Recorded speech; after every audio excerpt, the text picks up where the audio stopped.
আসসালামু আলাইকুম, সবাই কেমন আছেন? আলহামদুলিল্লাহ, আল্লাহর রহমতে আমি ভালো আছি। তো এই যে দেখেন, এখানে মুরগি কেটে নেওয়া হচ্ছে। তো এই যে মুরগি রান্না করব, এই যে ব্রয়লার মুরগি। এইখানে হচ্ছে ধুন্দুল, এটা মাছ দিয়ে রান্না করব। আর এই যে এখানে মুরগির হাত পা চামড়াগুলো আলাদা কেটে নেওয়া হয়েছে। আর এখানে দেখেন এই যে বেগুন, সিম, আলু কেটে নেওয়া হয়েছে, এগুলা ইলিশ মাছ দিয়ে রান্না করব। আর এই যে এখানে পেঁয়াজ, কাঁচামরিচ, টমেটো, সব লেবু কেটে নেওয়া হয়েছে, লেবু দিয়ে মাছ ধুবো, পোয়া মাছ, ধনিয়া পাতা, এই যে পোয়া মাছ ভিজিয়ে রাখছি, এটা ভাজি করে রান্না করবো। আর এই যে মুগ দিয়ে আলু দিয়ে রান্না করব। এই যে ইলিশ মাছ এখানে ভিজিয়ে রাখছি, এটা দিয়ে সিম, আলু, বেগুন রান্না করব। এই যে রান্না বসিয়ে দিচ্ছি, চলেন। এই যে আলু মুরগি একসাথে ধুয়ে নিছি, কেন এটা একসাথে কষাবো।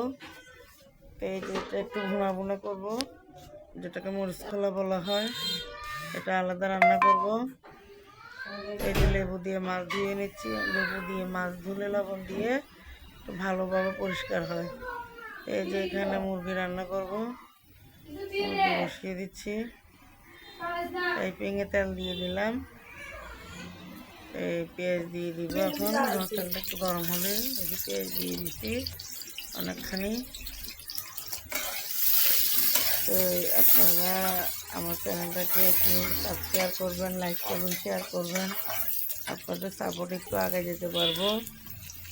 তো এই যে দেখেন, এখানে আরেকটা তরকারি বসিয়ে দিব।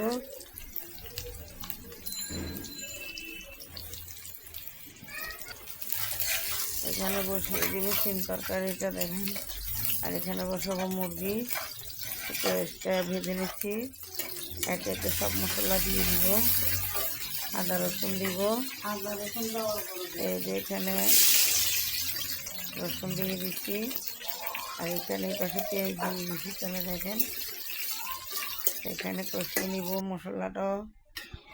দুটাতে দুটো দিলে তাড়াতাড়ি রান্না হয়ে যায়। এই যে ইলিশ মাছটা কষিয়ে নিচ্ছি, মাছটা কষানো হলে মাছটা তুলে নিব। আর যে এখানে মুরগিটা কষানো হচ্ছে।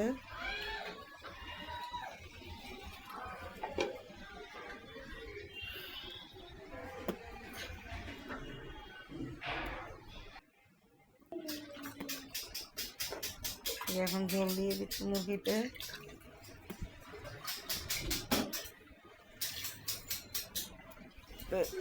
একটু বেশি করে ঝোল দিব।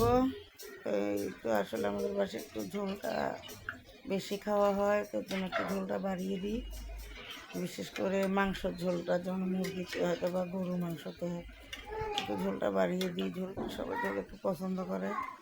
বাকি তরকারিতে ঝোল কমই দিই।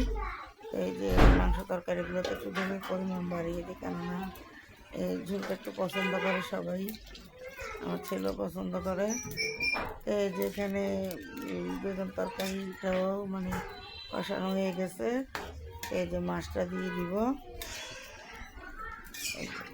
ইলিশ মাছটা কষিয়ে তুলে রেখেছিলাম, এটা এখন দিয়ে দিব। এটা দেওয়ার 5 মিনিট পরেই নামিয়ে ফেলবো। তরকারিটা ভালো করে কষিয়ে নিয়েছি। তো এই যে পাশে আবার যে মরিচ কলাটাও, আজকে মোটামুটি 4টা আইটেম করতেছি, 4টা আইটেমে রান্না হবে। তাই এই পাশে বসিয়ে দিব। এটা হলে ধুন্দুল তরকারি। যে আমার মুরগিটাও হয়ে গেছে, নামিয়ে ফেলবো। এই যে একটু ঝোল ঝোল থাকবে। তরকারিটা খেতে আসলে অনেক মজা হয়েছে। আলু দিয়ে, নতুন আলু দিয়ে রান্না করছি। আর এদিক দিয়ে সবজিটা হয়ে গেছে, ধনিয়া পাতা দিয়ে নামিয়ে ফেলবো। এটাও হয়ে গেছে, দুটো একসাথে হয়ে গেছে, নামিয়ে ফেলবো। তো এই যে দেখেন, এখন একটু লেড়ে দিছি। এখানে ধুন্দুল, এই যে ধুন্দুলের মশলা, তো পোয়া মাছ রান্না করবো। এই যে মরিচ খোলাটা, এই যে দেখেন মাছটা ভেজে নিচ্ছি। এই মাছ দিয়ে ধুন্দুল রান্না করব। আর এখানে যে মরিচ খোলাটা হচ্ছে, এই দুই দিকে দুইটা দিলেই তাড়াতাড়ি হয়ে যায় রান্না, লেট হয় না। এই আজকে এইভাবে এগুলো খাওয়া দাওয়া হবে। আপনারা কি দিয়ে খাইছেন দুপুরে আসলে জানাবেন। আমরা তো আজকে যে পোয়া মাছ, তারপরে মুরগি, ইলিশ মাছের তরকারি, এগুলো দিয়ে মরিচ কলা দিয়ে খাওয়া হয়েছে। আপনারা কে কী খেয়েছেন জানাবেন। আমরা যে দুপুরে খাচ্ছি, আপনারা দুপুরে খাওয়া দাওয়া করতেছি, চলেন আমাদের মতো কে কী দুপুরে খাইছেন জানাবেন। তো এই যে ধুন্দুলটা বসিয়ে দিচ্ছে এখানে। তো আমাদের জন্য সবাই দোয়া করবেন। সবাই কেমন আছেন? আল্লাহর রহমতে ভালো থাকবেন, সুস্থ থাকবেন, আমাদের জন্য দোয়া করবেন। আমরা আপনাদের জন্য দোয়া করব।